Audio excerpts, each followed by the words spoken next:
Alright guys, so today we're going to be showing you guys how to fix a flat tire on your mountain bike or road bike, any bike. Today's just going to be on a mountain bike. Yeah, let's get right into it.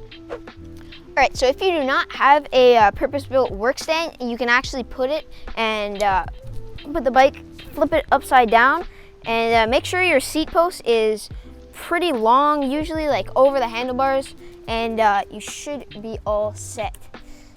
So if you just put your bike like this, it's easier to work on it. You can pedal it, you can take off the wheels, everything. So in this case, it's a rear tire, so you're gonna have to go around the cassette and the derailleur and stuff. So usually you wanna go all the way into your max gear, so it's easier to remove it.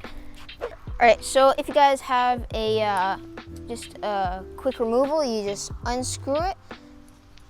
And then you want to make sure that you take it exactly how it was and put it back together as so that you don't lose or forget. So then you can just go back like this and put it back in. All right, so a little tip is to go on your highest gear on your cassette. So if it's a 1x7 drivetrain, you want to put it to your 7th gear. If it's 1x11, you want to put it at the 11th. So yeah, you want to pull this. Don't worry, you're not going to damage anything. Make sure you pull it out and then just put this around, and it should come out a lot easier than putting on the smallest or in the middle. All right, so another thing you got to watch out for is when you do not have your bike wheel on, either front or rear, if you have these disc brakes, make sure not to touch them and do not squeeze the levers, because then you can compress the calipers and then you're gonna get into a mess and you're gonna have to bring it to a shop, get it all repaired. So let's get right into removing the tire. Yeah, figuring out what's the problem. So you gotta figure out whether it was a pinch flat, which means that you are running too low tire pressure and your inner tube actually hits the rim and it just kind of pinches it and then it tears a hole in it. Or if you got a puncture off of any sharp rock or a thorn or anything that's sharp that might have went inside and penetrated the inner tube and created a hole, which created like a slow leak, and then you got to remove it. All right, so all our tools, we're going to need some tire levers. This is not necessary, but it is very useful. Tire levers to take off the tire, obviously, and you can either use a hand pump or a floor pump. I'm using this one with a gauge, so you can see how much pressure you're putting in. All right, so you got the patch kits, and sometimes these are useful. It's just if you have a little hole, you can use these, but if you got a big tear in it, you're gonna have to replace the whole inner tube, and I'm not sure which one that is on this tire because I have not opened it yet and seen what it is, but hopefully it's just a little puncture and we can fix it with these nice little patch kits. All right, so when you're using your tire levers, you want to make sure that you're not using where the stem or the valve stem is, because then you can tear it. So you want to make sure you grab some tire, put it underneath, and then attach it onto one of your spokes. That's why there's this little rib right here. So you can attach it to your spokes and then just grip it here and then pull on it. You should be able to kind of just rub it along. There. So one side is off the bead and then the other side is still on it. So you want to make sure that, again, you're not on the side of the valve. Valve is right here. So kind of pry it off there.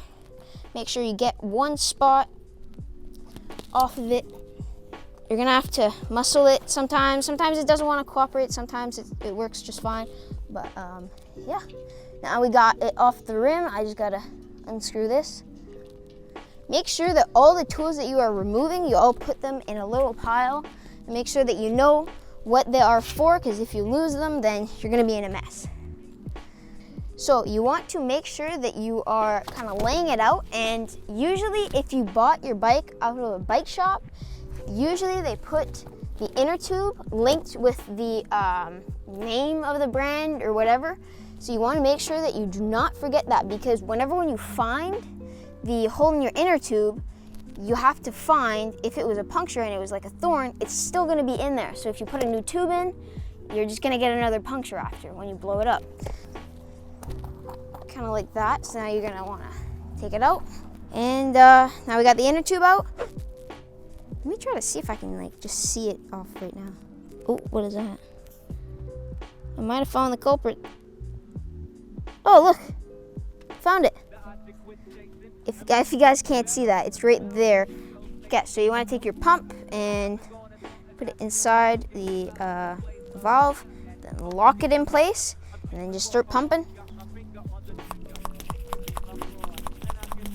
Once you start hearing it, just pump it up a bit more so you got some time, and then remove your pump, and then, oh, you found it. Can you guys hear that? That's the air leaking out. So it's just a little puncture. I'm not sure what it is from. So let's go and see what it's from. So, all right, so the Giant logo, because that's what the bike is, Giant logo is right there. And then the valve was right here, I think. So it should be around here. You kind of want to feel underneath it. I don't know if you guys can see that. Can you see it? Okay, so you can kind of feel, if you look, you won't really see much, but if you feel around there and just kind of rub your fingers through it, you can usually find it. If it's a thorn, you can usually feel it. And yeah, let me try to find this, because maybe I had it like this. See, that's why you kind of have to keep an eye on where it all is, because you don't want to be losing it. But if it was a nail, it would have, and if it was like in the ground, it would have just punctured it and wouldn't have sticked in it. So if you really don't find anything, look for a good solid like 10-15 minutes. If you don't find anything, it should be fine. All right, so we didn't find anything. I've been looking for quite a long time. Like you sometimes you just can't find it. So I'm gonna double check, and then yeah, let's get to patching up the hole, and then we'll mount the tire back onto the bike. All right, so now that you found your hole and then you looked through at the tire, you're gonna want to take your patch kit or your new inner tube. Today I'm using a patch kit because it's just a little puncture. Today I'm using this glueless patch. It's kind of just like a sticker that you stick on, and then you make sure it's really well applied, and you kind of let it sit. You kind of have to just let it sit. Don't be impatient, or else it'll glue to your tire and it won't seal it up properly. So now that I found my hole, you're gonna want to kind of deflate all the leftover air, because you don't want any air pushing the sticker out. So just let every single bit of air out. Make sure you're squeezing the inner tube, and then just kind of squeezing it, making sure you get all that air out. Right now I'm using a little, what do you call that, like a ball pump thing, and you just press down on this little thing. You can use a tiny Allen wrench or anything that is small. Now you got your tube all sorted. Right, so usually if you buy patches, you're gonna get this little file thing. You just wanna kind of file all of the tube, make sure that you're doing a big surface area, even if it's not even where it's gonna go. All right, that should be good. Now you're gonna want to take your patch and peel it off, stick it on, apply pressure on it, make sure everything's all closing down really nicely. All right, so I let the patch sit for about 10 to 15 minutes, and now we're gonna put it back on.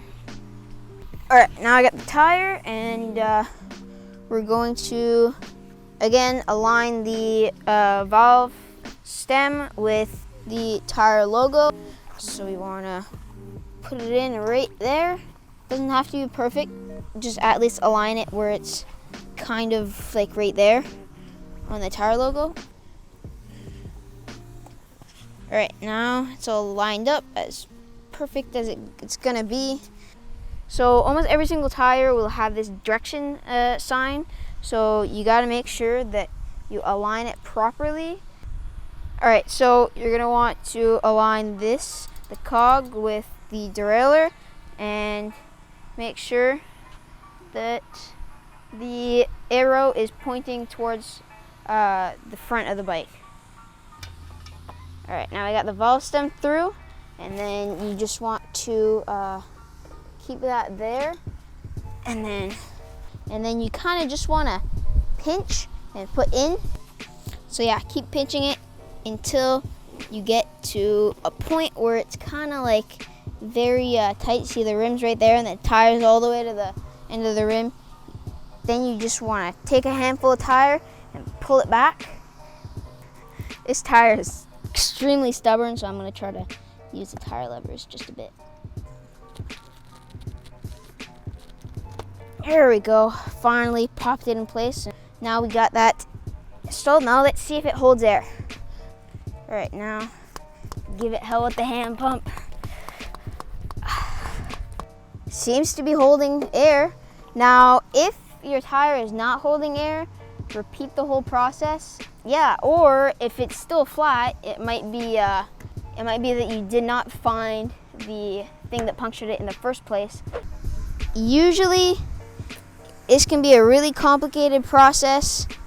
I'm gonna try to make it as simple as possible, but you kind of finagle your way through and then put it on the first gear, and it goes in. So that's relatively easy. You just, sometimes you don't get lucky, but now you gotta put your through axle back in and make sure you screw it on. Not too tight, but you want it to be firm. So this is too loose. If you can do it with your thumb, it is too loose. So just give it another turn, and then that's too tight. So maybe another half turn. Now it's firm. So as you can see, wheel's not moving, nothing's moving. And now if you put it on the wrong gear, just pedal the bike really gently, and then brakes work just as new. And then put the cap back on, and then we're all set. So thank you guys so much for watching this video. Hope it was helpful. If you guys did have a flat tire, hope it worked. Thank you guys so much for watching. If you guys can leave a like, it'd be much appreciated, and subscribe for more videos like these. And I'm gonna try to upload twice a week. I'm gonna try to get more serious with it. I know I've been slacking off a bit, but anyways, thank you guys so much. See you guys in the next one. Peace.